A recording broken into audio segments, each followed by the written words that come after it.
नमस्कार, capital TV में आपका स्वागत है। मैं हूं आपके साथ सबा शाहिद शेख। मैं आपको बताऊंगी उन 4 नेता, अपराधी, आतंकी और जिहादी के बारे में जो आज चक्रव्यूह में फंसा है। उनके कारनामों को एक्सपोज करूंगी, पूरी डिटेल में इनका कच्चा चिट्ठा खोलूंगी। आज के वो 4 नाम जो चक्रव्यूह में फंसे हैं वो है प्रिया दास, जिसने मनुस्मृति का अपमान किया। दूसरा है युद्धवीर सिंह, तीसरा है मदरसा, चौथा है हिजाब।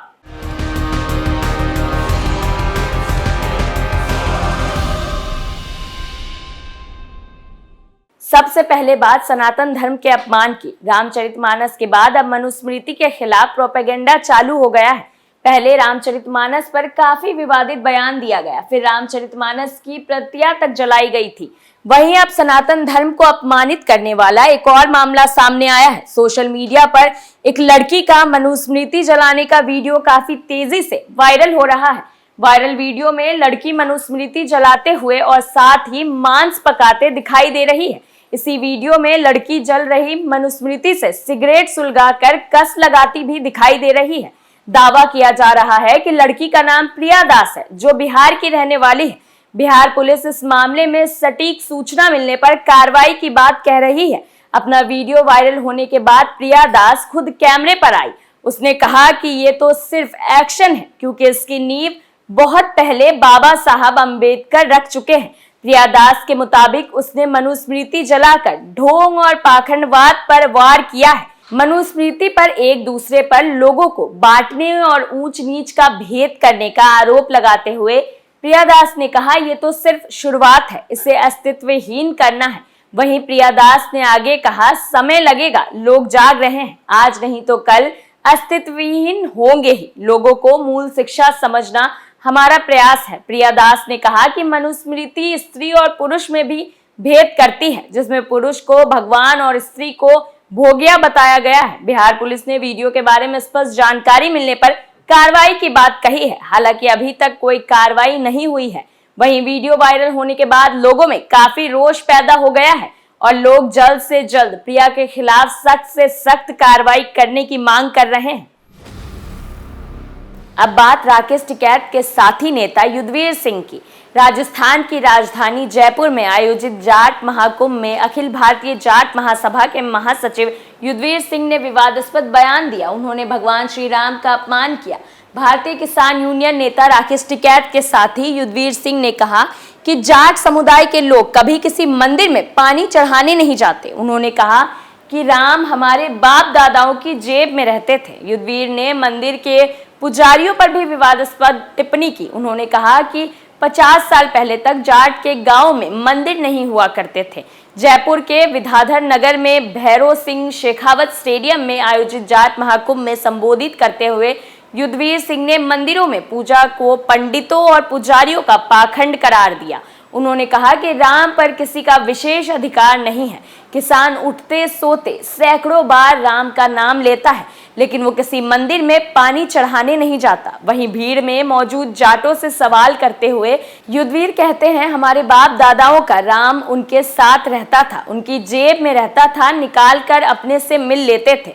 आज हम राम को ढूंढने के लिए मंदिर जाते हैं। इसके बाद युद्धवीर मंदिर के पुजारियों पर टिप्पणी करते हुए आगे कहते हैं कि हमें बेवकूफ बनाया गया। आज से 50 साल पहले किसी भी जाट के गांव में मंदिर नहीं हुआ करते थे। शिवालय होते थे जिसमें कोई पंडित नहीं होता था। महिलाएं जल और दूध चढ़ा आया करती थी।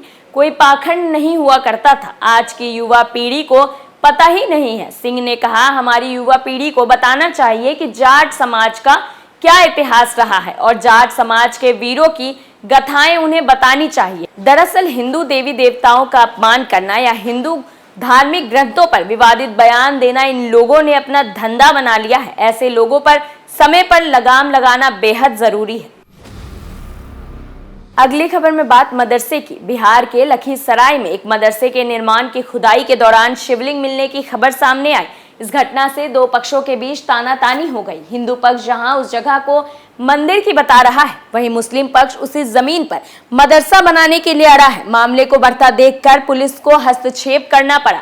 वहीं मुस्लिम पक्ष ने इसे निर्माण रोकने की साजिश बताया है। फिलहाल निर्माण कार्य पर रोक लगा दी गई है। दरअसल मामला लखीसराय के सूर्यगढ़ नगर परिषद क्षेत्र का है। यहाँ पुरानी बाजार में एक नए मदरसे का निर्माण कार्य हो रहा था। इस दौरान एक पेड़ की कटाई के वक्त शिवलिंग निकल आया। शिवलिंग निकलने की खबर थोड़ी ही देर में आसपास फैल गई। दावा है कि बाउंड्री पर मिले शिवलिंग के साथ नंदी की प्रतिमा भी थी। मौके पर हिंदू धर्म के लोग जमा होने लगे। उन्होंने जमीन को मंदिर की बताते हुए निर्माण रोकने के लिए कहा। कुछ श्रद्धालुओं ने शिवलिंग पर पूजा अर्चना भी शुरू कर दी। इसी गांव के कुछ लोगों का यह भी दावा है कि जहां मदरसे की घेराबंदी चल रही है वो जगह सरकार की है। हालांकि मुस्लिम पक्ष निर्माण कार्य जारी रखना चाहता है। मुस्लिम पक्ष ने शिवलिंग मिलना एक साजिश बताया। उनका कहना है कि मदरसे का निर्माण रुकवाने के लिए किसी ने मिट्टी में शिवलिंग और नंदी को दबा दिया होगा। दोनों पक्षों के आमने सामने होने की जानकारी जब पुलिस को हुई तो वो मौके पर पहुंची। दोनों समुदाय के लोगों को प्रशासन ने समझाया, लेकिन तत्कालीन किसी फैसले पर नहीं पहुंचा जा सका। बताया जा रहा है कि शिवलिंग सीमेंट का बना हुआ था। बाद में इसे हिंदू पक्ष की सहमति के प्रशासनिक अधिकारियों के विधि विधान से नदी में प्रभावित कर दिया गया। प्रशासनिक अधिकारियों ने स्थानीय एसएचओ को मामले की जांच के आदेश दिए। फिलहाल निर्माण कार्य पर रोक लगा दी गई है। चौथी खबर में बात हिजाब की। कर्नाटक में हिजाब विवाद एक बार फिर गर्माता दिख रहा है। राज्य के शिक्षा मंत्री बीसी नागेश ने कहा है कि हिजाब पहन कर आने वाली छात्राओं को प्री यूनिवर्सिटी परीक्षा देने की अनुमति नहीं दी जाएगी। उन्होंने कहा कि पिछली बार की तरह इस साल भी छात्रों को यूनिफॉर्म पहनकर ही परीक्षा देनी होगी। परीक्षा 9 मार्च 2023 से शुरू होगी। दरअसल कर्नाटक के शिक्षा मंत्री बीसी नागेश ने कहा है कि प्री यूनिवर्सिटी परीक्षा देने वाले सभी छात्रों को यूनिफॉर्म पहनकर ही आना होगा। जो छात्र हिजाब पहनकर परीक्षा देना चाहते हैं उन्हें परीक्षा केंद्रों में प्रवेश नहीं दिया जाएगा। उन्होंने कहा है पिछले साल की तरह इस साल भी छात्र छात्राओं को यूनिफॉर्म पहनकर ही परीक्षा देना चाहिए। हिजाब पहनकर आने वाली छात्राओं को परीक्षा देने की अनुमति नहीं होगी। सभी को नियम का पालन करना होगा। राज्य सरकार और शिक्षण संस्थान निर्धारित नियमों के अनुसार ही काम कर रहे हैं। बीसी नागेश ने आगे कहा कि हिजाब पर प्रतिबंध लगाने के बाद परीक्षा देने वाली मुस्लिम महिलाओं की संख्या में बढ़ोतरी हुई है। इस बार पिछली बार की अपेक्षा अधिक मुस्लिम छात्राओं का नामांकन हुआ है। हमारे आंकड़े बताते हैं कि हिजाब प्रकरण के बाद परीक्षा देने वाली मुस्लिम बहनों की संख्या और उनके नामांकन में वृद्धि हुई है। बता दें कि इससे पहले सुप्रीम कोर्ट ने कर्नाटक की प्री यूनिवर्सिटी कॉलेजों में हिजाब पहनकर वार्षिक परीक्षा देने की अनुमति देने की मांग वाली याचिका पर तत्काल सुनवाई से इनकार कर दिया था। शीर्ष अदालत ने कहा था इस मामले की सुनवाई होली के बाद होगी। फिलहाल के लिए चक्रव्यूह में मेरे साथ इतना ही। ऐसे लोगों के लिए आप क्या राय रखते हैं हमें कमेंट्स करके जरूर बताएं।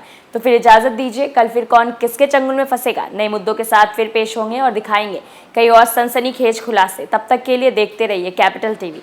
नमस्कार।